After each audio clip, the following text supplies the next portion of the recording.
नमस्कार, देवभूमि IAS academy के YouTube channel में आपका स्वागत है। आज का विशेष टॉपिक है हमारा विज्ञान यानी सामान्य विज्ञान के अंतर्गत एक और महत्वपूर्ण टॉपिक अंतःस्रावी ग्रंथियां, एंडोक्राइन सिस्टम। यानी हमारे शरीर में अनेक प्रकार की ग्लैंड यानी ग्रंथियां होती हैं, उनका क्या योगदान है, वो शरीर में किस प्रकार की भूमिका निभाती है, ये हमारा टॉपिक है। चलिए इसको कवर करते हैं हम। जो क्वेश्चन बने इसमें हमारे पास मास्टर ग्रंथि यानी पीयूष ग्रंथि का जिक्र भी होना है और जनन ग्रंथि का जिक्र होना है, जो हमारे शरीर में बड़ी बड़ी भूमिकाएं निभा रही हैं। तो टॉपिक को बहुत शॉर्ट किया गया ताकि जीएस का लेवल कवर हो जाए। अंतःस्रावी ग्रंथि, ये हमारा टॉपिक है। एंडोक्राइन सिस्टम, ये तीन टाइप की होती है वैसे। अंतःस्रावी तंत्र यानी अंतःस्रावी तंत्र के अंतर्गत तीन प्रकार की ग्लैंड होती, ग्रंथियां होती। उसमें सबसे पहले एंडोक्राइन ग्लैंड यानी अंतःस्रावी ग्रंथियां, एक्सोक्राइन जो बाहर होती हैं मतलब बाहरी वही स्रावी ग्रंथियां, और जो मिक्स टाइप की होती हैं अंदर बाहर दोनों मिश्रित स्रावी ग्रंथियां। तो तीन प्रकार की अंतःस्रावी तंत्र होता है, तीन टाइप का। तो उसमें जैसे हमारे शरीर की जो ग्लैंड होती हैं बहुत सारी, उनके नाम आए हैं यहाँ पर अंतःस्रावी ग्रंथियों में, जैसे कौन कौन है। तो इसमें यहाँ पर देख रहा है जैसे अंतःस्रावी ग्रंथियां में जो हमारे शरीर के अंदर बहुत बड़ी भूमिका निभा रही है वो क्या है, पीयूष ग्रंथि, जिसे हम पिट्यूटरी कहते हैं। थायराइड ग्रंथि जो हमारे गले में होती है, थायराइड ग्रंथि। पैराथायराइड ग्रंथि, एड्रीनल अधिवृक्क ग्रंथि कहते हैं हम जिसको, जनन ग्रंथि, गोनेट्स, ये सब हमारे शरीर की आंतरिक ग्रंथियां हैं जो अंतःस्रावी ग्रंथियां कंप्लीटली। अच्छा, वही स्रावी ग्रंथियां जो बाहर हैं, ये क्या भूमिका निभा रही है। अश्रु जैसे आंसू, रोते वक्त आंसू का आ जाना, वो भी एक ग्लैंड है।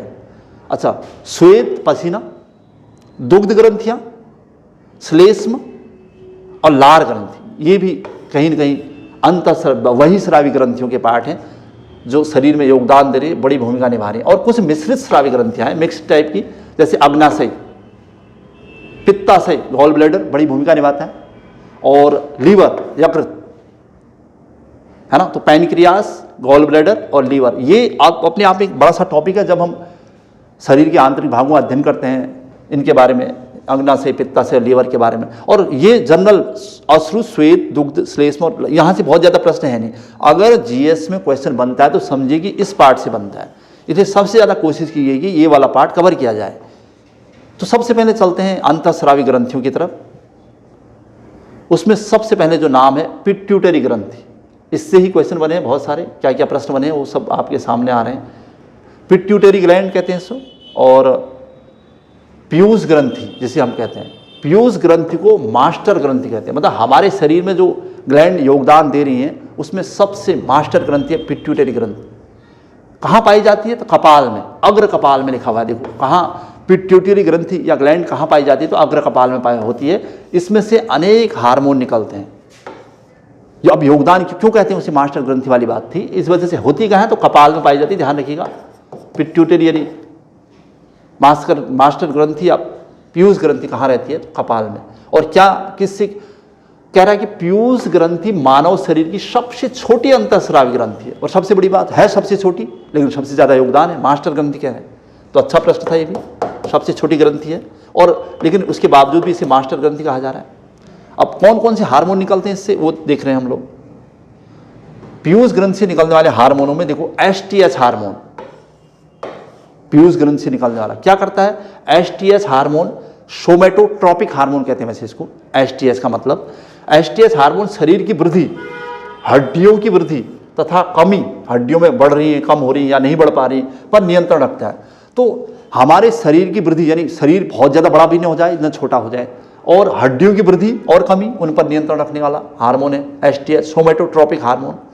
अगर बाई चांस इसकी कमी हो जाए, मतलब एसटीएच सोमेटोट्रॉपिक हार्मोन की कमी हो जाए, तो इससे बौनापन, ड्वार्फिज्म हो जाएगा, आदमी बौना रह जाता है जैसे। और तथा इसकी अधिकता से भीमकायत्व, और मतलब भीमकायत्व मतलब शरीर बहुत विशाल आकार ले लेता है। तो बहुत इंपॉर्टेंट था एसटीएच हार्मोन। अगर इसकी कमी हो जाए तो ड्वार्फिज्म, बौनापन हो जाएगा, और अधिकता हो जाए तो इससे भीमकायत्व यानी विशाल शरीर हो जाएगा। दूसरा था इससे निकलने वाला टीएसएच हार्मोन, देखते हैं इसका क्या योगदान है। थायराइड स्टिमुलेटेड हार्मोन कहते हैं इसको, टीएसएच का मतलब है।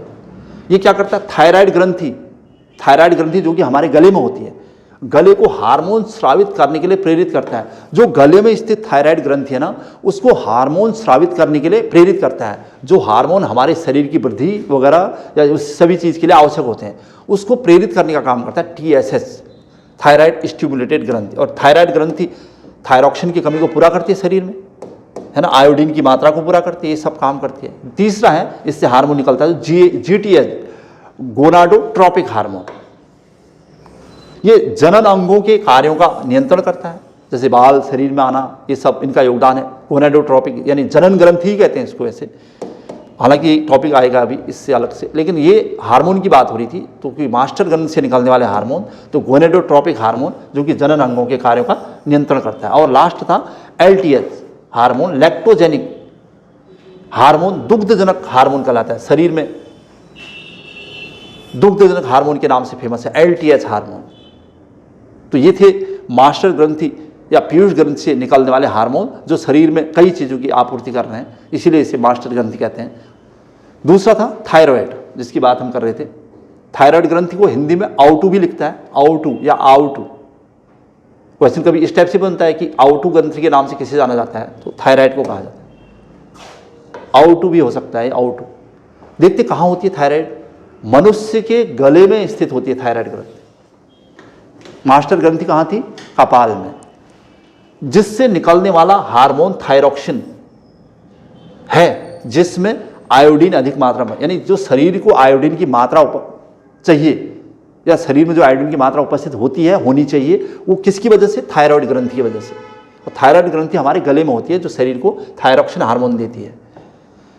और थायरॉक्सिन हार्मोन करता क्या है? शरीर की सामान्य वृद्धि, हड्डी तथा बालों की वृद्धि हेतु अनिवार्य, मतलब शरीर की वृद्धि के लिए और हड्डियों की वृद्धि के लिए और बालों की वृद्धि के लिए अनिवार्य हार्मोन है थायरॉक्सिन।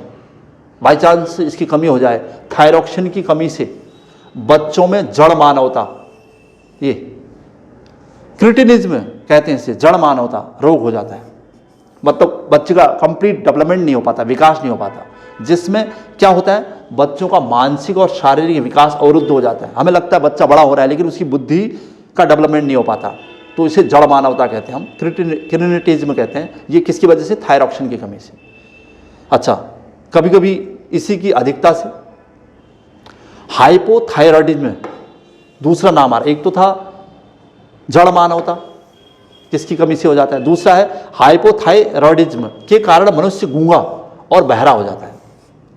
मनुष्य में गूंगापन, बहरापन जो बचपन से होने लग जाते हैं या जन्म के बाद होने लग जाते हैं, वो कहीं ना कहीं ये जो हमारे शरीर के महत्वपूर्ण ग्रंथियां होती हैं, जिनसे अनेक हार्मोन्स निकलते हैं, वो योगदान दे रहे हैं कुल मिला के। अच्छा, इसी में आयोडीन की बात जहाँ तक होती है, तो भोजन में आयोडीन की कमी से घेंगा, गोइटर नामक रोग हो जाता है। आपने देखा होगा घेंगापन आयोडीन की कमी से हो जाता है, वो उसे गोइटर कहते हैं। ये था दूसरा पार्ट, यानी थायराइड ग्रंथि। इसी के पीछे दूसरी ग्रंथि आएगी पैराथायराइड, परा आउटू कहते हैं इसे हिंदी में, पैराथायराइड ग्रंथि। थायराइड ग्रंथि के ठीक पीछे गले में पैराथायराइड ग्रंथि होती है। मतलब थायराइड और पैराथायराइड दोनों गले में होती है, थायराइड के पीछे पैराथायराइड होती है। योगदान क्या है? परा आउटू ग्रंथि से निकलने वाला हार्मोन रुधिर में कैल्शियम की आपूर्ति करता है। मतलब हमारे ब्लड में जो कैल्शियम की आपूर्ति करता है ना, ये पैराथायराइड ग्रंथि से निकलने वाला हार्मोन करता है, तो ध्यान रखिएगा। अच्छा, चौथा पार्ट है इसका, आंतरिक ग्रंथियों में एड्रीनल या अधिवृक्क ग्रंथि कहते हैं इसको। बहुत महत्वपूर्ण योगदान है इसका भी। कैसे? कहते हैं कि इस अधिवृक्क ग्रंथि से निकलने वाले हार्मोन की कमी की वजह से शरीर में एडिशन रोग हो जाता है। ये भी प्रश्न पूछा है, जो एड्रीनल ग्रंथि से हार्मोन निकलता है उसकी वजह से। क्यों? क्योंकि शरीर में ना कॉर्टिक्स जो कि इस ग्रंथि से निकलता है, वो आवश्यक है, बहुत आवश्यक होता है, जिसके बिना जीवन संभव नहीं है। अगर कॉर्टिक्स की कमी हो जाएगी शरीर में, तो एडिशन रोग हो जाएगा। और कॉर्टिक्स की आपूर्ति कौन करती है? ये एड्रीनल ग्रंथि। अच्छा, एड्रीनल ग्रंथि से निकलने वाले और क्या योगदान है इसका? एक तो शरीर में कॉर्टिक्स की आपूर्ति करता है और उसकी कमी से एडिशन रोग होने लगता है। दूसरा, एड्रीनल ग्रंथि से निकलने वाले हार्मोन को लड़ो और उड़ो hormone, fight and flight hormone कहा जाता है। ये अच्छा सा प्रश्न है कि लड़ो और उड़ो हार्मोन किसे कहा जाता है? जो एड्रीनल यानी अधिवृक्क ग्रंथि से निकलने वाले हार्मोन को कहते हैं। इसका नाम ऐसे क्यों, फाइट एंड फ्लाइट नाम क्यों, लड़ो और उड़ो हार्मोन? तो उसके लिए भी एक पॉइंट है यहाँ पर। क्योंकि ये हार्मोन जो लड़ो और उड़ो हार्मोन है, यानी एड्रिनल ग्रंथि से जो निकलता है, तो उत्तेजना के समय निकलता है। जैसे हमें जब क्रोध आ जाता है, अत्यधिक भय, खतरा हो जाता है या हमें खतरा हो जाता है, तो इस समय एड्रीनेलिन नामक हार्मोन निकलता है। तो किस हार्मोन को लड़ो और उड़ो हार्मोन कहते हैं अगर आ जाएगा तो एड्रीनेलिन, इसका नाम आ गया है अब एड्रीनेलिन। तो किससे निकलता है? एड्रिनल ग्रंथि से निकलता है और अधिक मात्रा में उत्सर्जित। तो एड्रीनेलिन हार्मोन को लड़ो और उड़ो हार्मोन कहते हैं, ध्यान रखना। ये कब स्रावित होता है? क्रोध के समय, भय के समय, खतरे के समय। और ये कहाँ से स्रावित होता है? एड्रिनल यानी अधिवृक्क ग्रंथि से, और इसीलिए इसे लड़ो और उड़ो हार्मोन कहते हैं। क्लियर हुआ होगा। और इसी के बारे में और कुछ नेक्स्ट पार्ट है इसका, जनन ग्रंथियाँ, गोनेट्स। देखते हैं इनका क्या योगदान है, जो हमारे नेचुरल वृद्धि में, हमारे शरीर में युवावस्था, किशोरावस्था और धीरे धीरे शरीर वृद्धावस्था की तरफ जा रहा है। ये कहीं न कहीं इन हार्मोन्स का ही योगदान है। अच्छा, जनन ग्रंथि के बारे में आ रहा है। ओविडिक्ट यानी अंडाशय कहते हैं हम जिसे, में उपस्थित एस्ट्रोजन हार्मोन अंडवाहिनी के परिवर्धन को पूर्ण करता है। मतलब अंडाशय में जो एस्ट्रोजन हार्मोन है उसकी उपस्थिति होती है और उसके निर्माण कार्य में बहुत बड़ा योगदान है। अंडवाहिनी के परिवर्धन यानी उसके विकास में मदद करता है। दूसरा, प्रोजेस्टेरोन हार्मोन एस्ट्रोजन हार्मोन से मिलकर स्तन वृद्धि में सहायक करता है। इसका योगदान ये है, यानी प्रोजेस्टेरोन और एस्ट्रोजन हार्मोन मिलकर स्तन वृद्धि में सहायक होते हैं।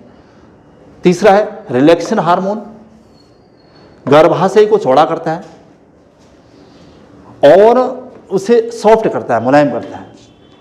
और चौथा था टेस्टीज, वृषण से निकलने वाले हार्मोन को टेस्टोस्टेरोन हार्मोन। मतलब ये पूछता है कि जनन ग्रंथि में कौन कौन से हार्मोन हैं, जैसे एस्ट्रोजन था और प्रोजेस्टेरोन था, रिलैक्सिन था, टेस्टोस्टेरोन था। ये सारे हार्मोन जनन ग्रंथि योगदान दे रहे हैं। चलिए, काफ़ी महत्वपूर्ण क्वेश्चन थे इसमें, और हम कुछ और प्रश्न कवर करने वाले हैं। इससे बड़ा और क्वेश्चन क्या बन सकते हैं, जैसे जनरल क्वेश्चन में क्या होता है, जो जनरल यानी व्यवहारिक क्वेश्चन होते हैं, गाय भैंसों के थनों से दूध उतारने हेतु किस हार्मोन का प्रयोग किया जाता है, तो ऑक्सीटोसिन। जनरल व्यवहारिक क्वेश्चन ये था, खासकर गाय और भैंसों के थनों से दूध निकालने में किस हार्मोन का प्रयोग किया जाता है, तो ऑक्सीटोसिन हार्मोन, उसका इंजेक्शन दिया जाता है। अच्छा, पैराथायराइड ग्रंथियाँ, वैसे हमने कहा था थायराइड ग्रंथि के ठीक पीछे होती है पैराथायराइड ग्रंथियाँ, लेकिन होती कितनी है मनुष्य में पैराथायराइड ग्रंथियाँ, तो 4 होती है, ये भी ध्यान रखना। अच्छा, अधिवृक्क एड्रिनल ग्रंथि को 4S ग्रंथि होती है, मतलब इससे अनेक प्रकार के हार्मोन्स निकल रहे होते हैं। 4S 4 प्रकार के, जो शरीर में अलग अलग भूमिका निभा रहे होते हैं। अतः इन ग्रंथियों के हार्मोन को जीवन रक्षक हार्मोन, क्योंकि उससे बहुत सारे हार्मोन निकल रहे हैं तो वो जीवन की रक्षा करने के लिए आवश्यक है, इसलिए जीवन रक्षक हार्मोन कहा जाता है। नेक्स्ट था एड्रेनलिन, जिसे हमने कहा था कि लड़ो और उड़ो हार्मोन। इसको आपातकालीन हार्मोन भी कहते हैं, क्योंकि आपातकाल के समय, इमरजेंसी के समय हमें एक्टिव करता है एड्रेनलिन हार्मोन, इसलिए कहते हैं आपातकालीन हार्मोन। ध्यान रखना आपने, कहाँ से निकलता है, कहाँ से स्रावित होता है, तो एड्रेनलिन हार्मोन, एड्रेनलिन यानी अधिवृक्क ग्रंथि से। नेक्स्ट था थाइमस ग्रंथि, थाइमोसिन नामक हार्मोन का स्रावण करती है। और भी इसके अलावा जो हमने यहाँ पर लिखा, उसके अलावा और भी यहाँ पर ग्लैंड हैं, जैसे थाइमस ग्लैंड क्या करती है, उससे थाइमोसिस नामक हार्मोन का स्रावण करती है, जो शरीर में T4 लिम्फोसाइट्स या T लिम्फोसाइट्स का निर्माण बढ़ाकर प्रतिरक्षा तंत्र बढ़ाने में, यानी हमारा इम्यून सिस्टम स्ट्रॉन्ग करने में योगदान देता है। T4 लिम्फोसाइट्स ये थाइमस ग्रंथि से निकलता है, थाइमोसिन हार्मोन। और नेक्स्ट है पीनियल ग्रंथि, ये भी आंतरिक ग्रंथियों में आती है। शरीर में जैविक घड़ी का नियमन, मतलब हमारे शरीर में जो जैविक घड़ी का नियमन करके सोने जागने का क्रम, कैसे हम लोग अपने आप सोने का क्रम होता है, जागने का क्रम, या शरीर के तापक्रम को नियंत्रित करने का काम करते हैं, ये सब पीनियल ग्रंथि से निकलने वाला हार्मोन करता है। तो ये था हमारा टॉपिक, एंडोक्राइन ग्लैंड्स या अंतःस्रावी ग्रंथियाँ, बहिस्रावी ग्रंथियाँ और मिश्रित स्रावी ग्रंथियाँ। ये था एक महत्वपूर्ण टॉपिक। इसमें पीयूष ग्रंथि मास्टर, जनन ग्रंथि और ग्लैंड यानी थायराइड ग्रंथि, ये सब योगदान दे रहे थे। चलिए, आज का टॉपिक यहीं पर समाप्त हुआ है। जय हिंद, जय उत्तराखंड।